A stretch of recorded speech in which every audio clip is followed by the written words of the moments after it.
Bienvenidos a este espacio de la entrevista a través de la emisión nocturna de Más Noticias. Saludamos en este momento a los 8 estados de la República Mexicana, hasta donde llegamos a través de la radio y de la televisión de los veracruzanos. Un tema muy interesante que el día de hoy le estaremos platicando, sobre todo porque la semana pasada, por ahí de la mitad de la semana pasada, fue una bomba lo que comenzó a circular a través de las redes sociales y a través también de medios de circulación nacional, en torno a que la ex primera dama, la First Lady, como ella se hacía llamar, Karime Macías Tubilla, estaba promoviendo el divorcio de Javier Duarte de Ochoa, esto allá en París, Francia.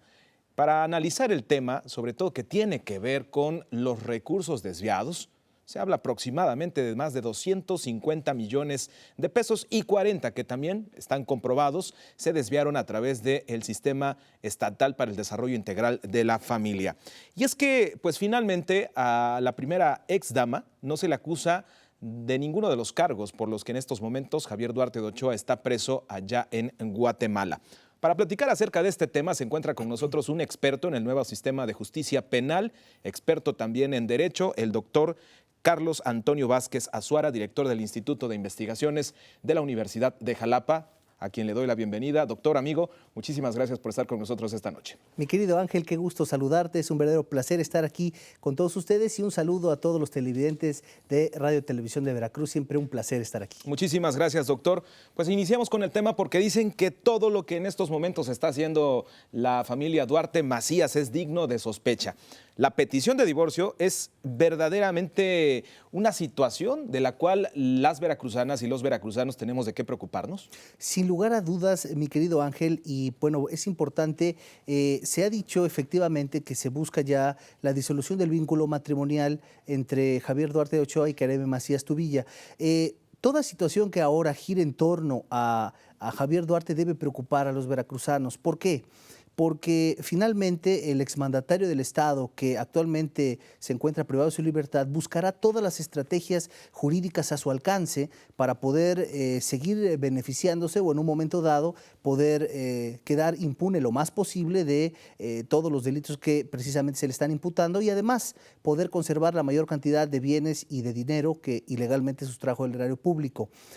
La disolución del vínculo matrimonial de entrada pudiera advertirse como una estrategia para poder salvaguardar bienes a nombre de Karime Macías y que ella, al estar disuelto el vínculo, pues no tuviera contacto alguno y que todas sus propiedades pudiera conservarlas, máxime si no versa investigación en contra de ella. Tenemos dos escenarios. Podría estar en estos momentos todavía casado Javier Duarte y Karime Macías por el vínculo de bienes separados o bienes mancomunados. ¿Estos dos escenarios a dónde nos llevarían, doctor? Esa es una excelente pregunta. Partiendo de que hubiera una sociedad conyugal, como comúnmente se conoce, bienes mancomunados, o una separación de bienes, en cualquiera de los casos, la disolución del vínculo matrimonial, donde se solicitase además la repartición de los bienes que forman su masa patrimonial y hereditaria, bueno, esto pudiera representar, en el caso de que hubiera separación de bienes, determinar qué bienes pueden quedar a nombre de Karime Macías y qué bienes puede conservar Javier Duarte, que indudablemente por estrategia seguramente no tiene nada a su nombre, pero procurará que prestanombres que lo auxiliaron en su actividad delictiva pues pudieran donar o en su momento ceder o trasladar el dominio a Karime Macías y ella, en atenta a una separación de bienes, pudiera conservar la titularidad sin que esto le representara problema después.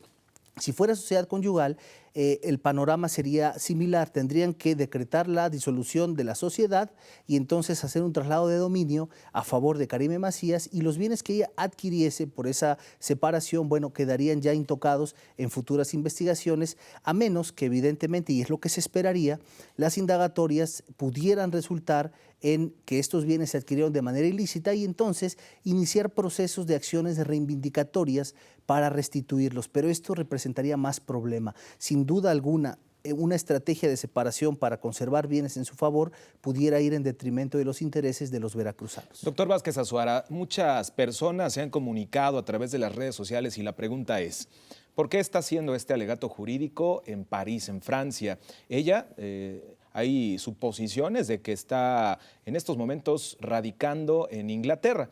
¿Por qué acude a París, Francia? ¿Por qué acude ante un abogado de esta nación? ¿Y cuáles serían estos alegatos que llevaría a la pareja a divorciarse y cuáles serían los términos del proceso. La verdad es que has hecho la pregunta más acertada, Ángel, y qué bueno para los televidentes que lo sepan. Se cree que estos procesos de divorcio se pueden hacer a control remoto a través de instancias internacionales. La realidad es que, si bien es cierto, ella tendría que otorgar un poder general y amplio bajo las normas de aquellos países para que después en México se validara por la Secretaría de Gobernación y, una vez validados esos poderes, pudiera exentarse de presencialmente interponer las acciones de disolución del vínculo matrimonial. Pero aún así, el matrimonio es un acto personalísimo que por su naturaleza requiere cuando menos la ratificación de los intervinientes. Si esta ratificación personal se puede exentar con un poder, ya hay criterios que establecen que por la naturaleza del vínculo matrimonial y al ser un acto personal, necesariamente deben comparecer las partes. Claro. Pero si ellos lograran subsanar esa parte y acreditar con un poder precisamente la ratificación de las acciones legales sin la presencia de Karime Macías, esto es un procedimiento muy tardado, que lleva mucho tiempo. Aunado a ello, tenemos ya en Veracruz y en todo el país el famoso divorcio sin causa, llamado divorcio incausado. Esto es que con la sola manifestación de una de las partes, aun si la contraria no lo desea, se disuelve el vínculo matrimonial. Pero esto debe ser muy claro para los televidentes, no exime de cuestiones de guarda y custodia, alimentos, bienes y evidentemente convivencia, que son las figuras conexas al matrimonio. Entonces, si nosotros visualizamos una viabilidad jurídica para poder disolver el vínculo matrimonial y en un momento dado separar los bienes en favor de cada uno de ellos, esto, por la lejanía y por las características del sistema jurídico, civil y familiar, le representaría mucha dificultad y mucho tiempo. ¿Qué sucedería con la patria potestad de los 3 hijos que durante el vínculo matrimonial engendraron Duarte de Ochoa y Macías Tubilla? Muy bien. De hecho, esas dos figuras son también necesarias dirimirse en un juicio familiar como conexas al divorcio. Estamos hablando de la convivencia y, bueno, evidentemente la patria potestad que bien refieres. Esta patria potestad típicamente no se afectaría a menos que Karime Macías solicitara la pérdida de la patria potestad argumentando que la misma puede causar afectación a los menores y, atentos a un interés superior del menor en un procedimiento, pudiera derivar en ello, pero no será tan conveniente como la guarda y custodia en la totalidad de Karime Macías. Lo más probable es que en este entorno de los menores se preserve a cargo de la mamá y la patria potestad se perpetúe, porque hasta el momento, a menos que ella así lo decidiera, pudiera acreditarse que va en detrimento de los intereses de los menores. Para contextualizar con el auditorio que en este momento nos ve a través de la televisión de los veracruzanos y nos escucha a través de la radio de los veracruzanos. Doctor, ¿por qué resulta conveniente a estas alturas del partido la finalización del vínculo matrimonial de esta pareja? Muy bien, la pregunta es acertada y creo que es la pregunta medular que seguramente circula en las mentes de los veracruzanos. La respuesta obedece a lo siguiente: indudablemente es una estrategia. Karime Macías, a estas alturas de las circunstancias y estando en un país extranjero, difícilmente se ponderaría la posibilidad de iniciar un procedimiento de divorcio si no fuera por conveniencia personal. ¿Qué es lo que la comunidad de juristas estamos advirtiendo sobre esta estrategia? Que no es otra cuestión que poderla eximir de cualquier responsabilidad respecto del patrimonio que adquiera derivado de toda la malversación que hubo en la administración de Javier Duarte. Es decir, que al cortar el vínculo matrimonial y poder disolver cualquier sociedad conyugal o separación de bienes, los bienes que ella adquiera pudieran incluso ya quedar exentos de cualquier tipo de circunstancia de investigación. Y esto, si fuera así, resultaría muy delicado y perjudicial para los veracruzanos. Es correcto. Ahora, ¿cuáles serían estas herramientas jurídicas o alguna estrategia que tendría que emprender la entidad, las autoridades veracruzanas, para que Karime Macías sea juzgada antes de que se ejecute la separación de los bienes? Muy bien, de entrada esto es una alerta y qué bueno que en este momento estamos tocando un tema de esta importancia, porque esto debe ser una alerta para las autoridades mexicanas, específicamente para las Fiscalías General y del Estado de Veracruz, para comenzar las indagatorias respecto de todos los bienes. Si bien ya iniciaron y ya se tienen decretadas un inventario de propiedades y algunas incluso ya han logrado ser restituidas, no menos cierto es que existe todavía un cúmulo de propiedades que pudieran ser sujetas de una disolución de vínculo matrimonial a través de la repartición de bienes. Si la estrategia es que Karime Macías pueda conservar la mayor cantidad de bienes que obtuvo de manera ilícita, entonces el gobierno mexicano, a través de la Fiscalía General del Estado, deberá comenzar las indagatorias necesarias para que estos bienes en un momento oportuno no puedan ser susceptibles de una repartición y entonces blindarlos como un candado jurídico para efectos de que no puedan ser malversados en acciones futuras o blindados mediante figuras jurídicas tales como las que mencionamos. Tenemos claridad, las veracruzanas y los veracruzanos, que Duarte de Ochoa no es el único culpable de este desvío de recursos, de esta malversación de fondos y el uso desaseado de los recursos de las y los veracruzanos. Sin embargo, también nos preguntamos, ¿por qué la Procuraduría General de la República, por qué también no ha puesto una carpeta de investigación para dar, ¿no?, con el paradero, primero que nada, de Karime Macías, pero también dar con esta red de corrupción? ¿Qué es lo que ha sucedido o cuáles han sido los trámites que se han hecho de forma errónea, por los cuales hasta este momento no se está investigando a Karime Macías? Sí, la pregunta también, reitero, es muy relevante por lo siguiente. La percepción del ciudadano es que existe un trasfondo de negociación. La verdad es que nada está confirmado y solamente es una circunstancia que oscila en las mentes de los veracruzanos. Pero resulta a la percepción general incongruente que han sido procesados funcionarios que también han estado en cargos similares y la ex primera dama del Estado no pudiera haber sido procesada por la malversación de fondos cuando en realidad tuvo acceso al erario público, hay evidencia de los desvíos y no verse investigación sobre ella. Y ahora con este probable blindaje que se pretendiera hacer a través de una disolución de un vínculo matrimonial y una repartición de bienes, bueno, esto nos lleva a entender que pudiera estar ahí una alerta sobre la falta de acción que se está llevando a cabo en contra de Karime Macías. ¿Qué es lo que debe haber? Iniciar una carpeta de investigación y tomar las medidas precautorias necesarias para impedir que esto quede impune. Ahora, doctora Suara, el día de ayer hubo un comunicado por parte del gobierno de Guatemala. El ministro de Gobernación, Francisco Rivas, ha mencionado que es cuestión de días y cuestión de horas que Duarte de Ochoa pueda llegar al país. La Procuraduría General de la República dice que en el momento en que pise tierras mexicanas será llevado al reclusorio Oriente, porque de ahí se emitió esta petición por parte de un juez, o será llevado a un penal federal de máxima seguridad. La pregunta es el nuevo sistema de justicia penal resistente y sólido para juzgar y para llevar el caso de Javier Duarte?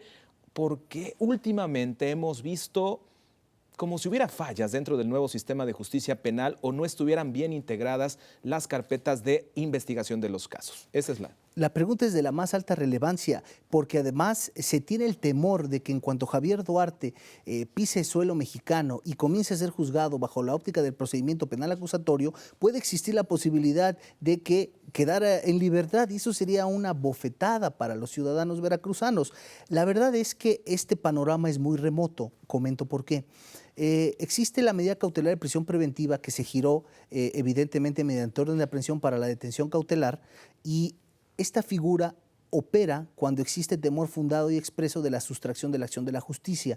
En el caso muy particular de Javier Duarte existe toda la evidencia necesaria para justificar que en caso de no ser privado de su libertad durante lo que duren los procedimientos, él pudiera sustraerse de la acción de la justicia porque la experiencia ya nos indica que se había dado a la fuga a Guatemala. Así es. Sin embargo, este supuesto que comento debe ser sólidamente expuesto en juicio y además en la audiencia correspondiente por el fiscal. Entonces, estamos en manos prácticamente de los fiscales, de su preparación, y si logran argumentar adecuadamente la fundamentación de la prisión preventiva, no hay posibilidad alguna de que Javier Duarte pudiera enfrentar el procedimiento en libertad.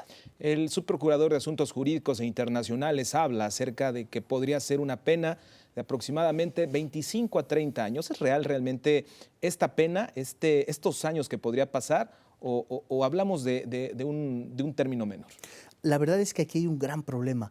Gran parte de los delitos que le imputan a Javier Duarte no están relacionados con el extraordinario desfalco de recursos y la mala administración pública, sino que lo han tratado de encauzar hacia cuestiones de delincuencia organizada, tráfico de influencias, malversación, pero estos delitos que evidentemente por su naturaleza sí ameritaban esa prisión preventiva y que además representan años de prisión con mayor número de años, bueno, es lo que ha tratado la Fiscalía de fincar, porque si se va a los delitos relacionados con la administración pública, aparte que las penalidades son menores, hay acciones legales que solamente derivan en sanciones administrativas. Así es. Entonces, eso es lo delicado, que a Javier Duarte le están fincando responsabilidad por delitos que ameritan mayor cárcel, porque el propio diseño normativo no permite que funcionarios de esa altura puedan ser procesados por esto. Requiere una reforma integral a la responsabilidad de servidores públicos, porque hasta este momento